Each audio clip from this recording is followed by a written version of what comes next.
It's another day closer to the release of the Murders at Karlov Manor, and it's finding itself up against a wall of very annoyed Magic the Gathering players. Is this set going to fall on deaf ears? Is it going to hit a wall and fall flat? What are we talking about? Well, let's take a look at some spoilers and actually discuss what's going on with this set and why players are feeling the way they are.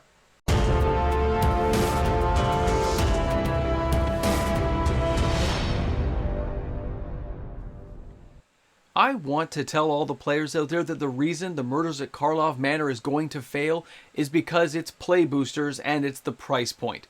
That's what I'd like to tell you, but it's not entirely true. Welcome back, everyone. MTG Moxman here. Thanks again for hanging out with me on my channel today. And a reminder that if you enjoyed today's content, don't forget, guys, hit that subscribe button, turn on your notification bell, new content every single day. So what are we talking about? Why are we here today, and why are players feeling annoyed at this product? Yes, part of it is the price point. The idea that you'll be paying overall the same as a set booster, but anybody who wants to dive into a box has really got a gear to grind on what they feel about these new, overall, more expensive products. It's kind of hard to say, right? Because you want to say it costs more, but really it's the same as a set booster box price. But they added 6 more packs, so the overall unit cost is the same, but the sealed product is going to cost you more. So for sealed box players, that really bothers them. The fact your pre-releases are going to cost you more, yes, it bothers you.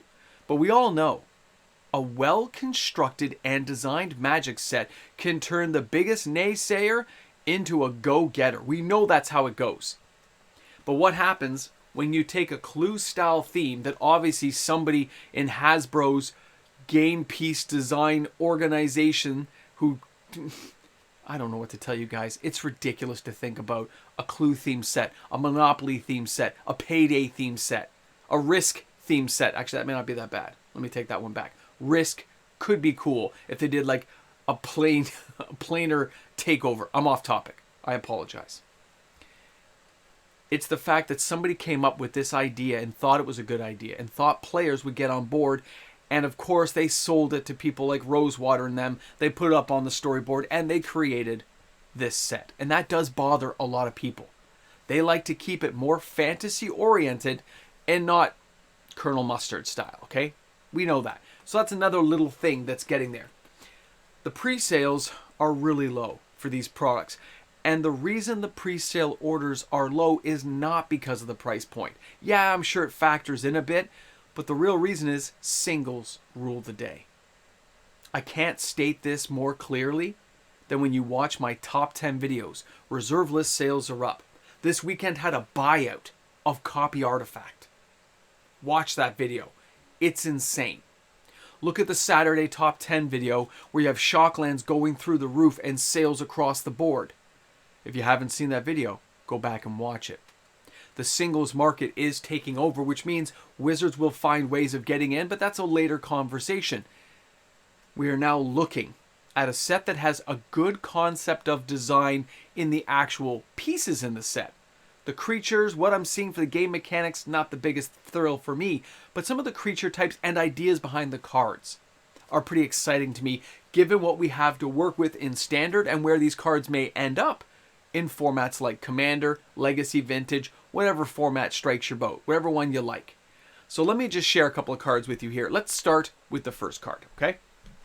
Here we have the War Leader's Call. Guys, this thing is 1 white, 1 red, 1 generic. I'm sure you guys have already seen this card.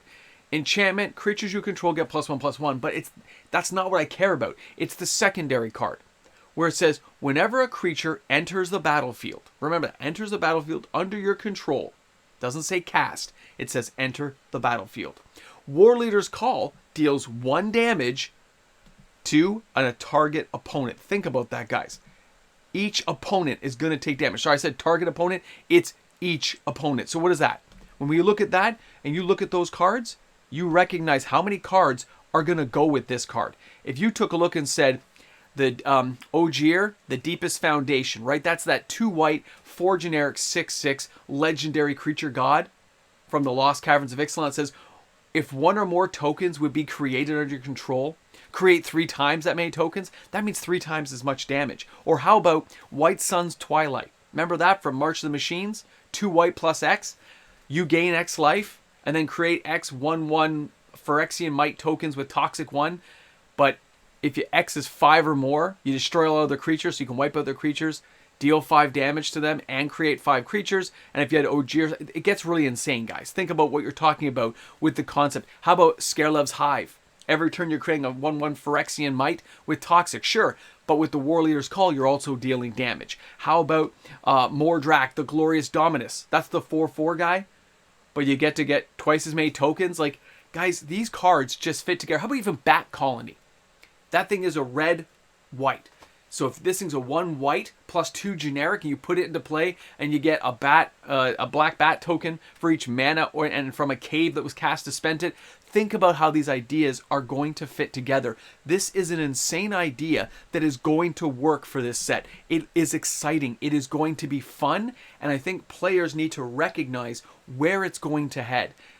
Although we have lots of things going against the Murders at Karlov Manor, these card concept ideas and how they will interact with cards that already exist, I find fascinating, exciting, and it gets me in a place where I want to play, where I want to go out there and try to do some of this crazy stuff, even on Arena.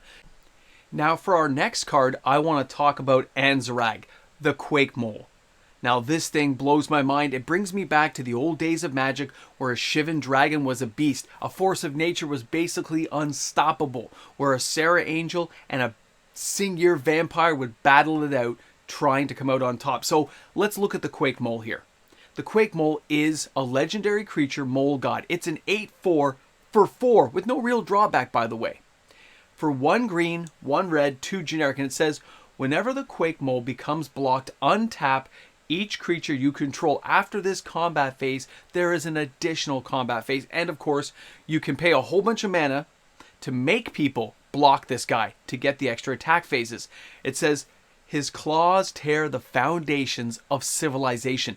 This thing sends shivers through you. And yes, there are lots of ways of dealing with creature types nowadays, and getting rid of creatures on the battlefield has never been easier. So no, I don't consider this guy a major threat unless they can do the proper setup, just like we've just talked about in the video. But how about if we take a card like this, and you look at this guy, and you look at the future concepts and ideas this card could be used in, not just in Standard. What about Modern? What about Commander?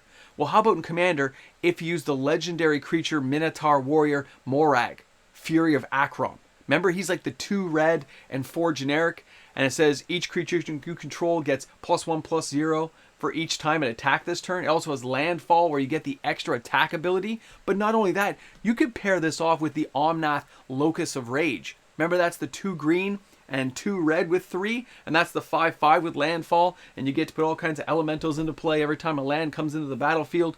There are so many crazy ideas for the Mole God, and that's just scratching the surface. There are far better players out there who can find better combinations, but we also have to look forward to future things, which means later in the year, we are going to see Bloomburrow.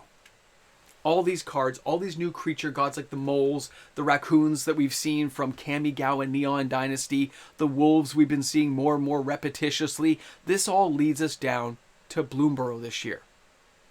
And that is going to be a set with a lot of setup. A lot of creatures are being created to give us decks we can build with. It's like looking at a giant storyboard, but we don't know the whole picture yet, and we're getting pieces now. And you're like putting a giant puzzle together. This, to me, is fun. It's exciting. And as annoyed as I am by that price point, I've got to say, the individual cards we're seeing, I find very exciting, fascinated, can't wait to try these things out. But not only that, most of you feel the same way. That's why we're having such a hard time. Because we know singles are going to keep going the way they are. We know there's going to be continued drawbacks of sealed boxes, which may drive up the prices of the single market. In the MTG finance world, supply and demand have to meet somewhere in the middle. And if they skew either way, prices fall if there's too much supply, or prices for singles go up if we have too few boxes open. And this is where it's going to be a very interesting year. And I think either way, As much as we like to gripe about this stuff, I think it's going to be a very successful year for some of these sets. Not all of them, but some of them.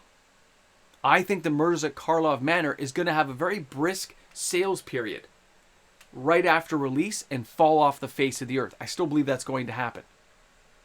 And with later sets this year, like the Outlaws at Thunder Junction, like we're going to see Bloomburrow, Modern Horizons 3, which I'll be getting to in more videos as we get closer. When you start looking at these and doing cost comparisons and what they may be giving us, it leads to actually a lot of generated excitement for upcoming sets and values in between these sets. Players like to know there is value in the cards. They like to know there's some crazy combinations and that the cards are going to be fun to play with.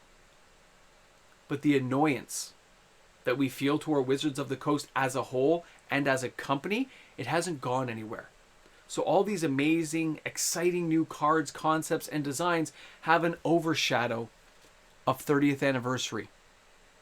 They have an overshadow of increased prices, distribution problems, layoffs, fourth quarter earnings, and the fact that Cynthia Williams is still there and so is Chris Cox. But I think players are going to be in for a few surprises this year that we can get behind and enjoy as a game. I really hope you guys enjoyed today's video. I want to know what you feel when you look at some of these cards. I want to know which cards you're most excited about so far from the Murders at Karlov Manor. I already know nobody likes the Clue edition. I get that. I want to see what cards you're excited for. Thanks again, guys, for hanging out with me on the channel today. Thanks for stopping by. And, of course, I look forward to seeing you guys tomorrow for another video.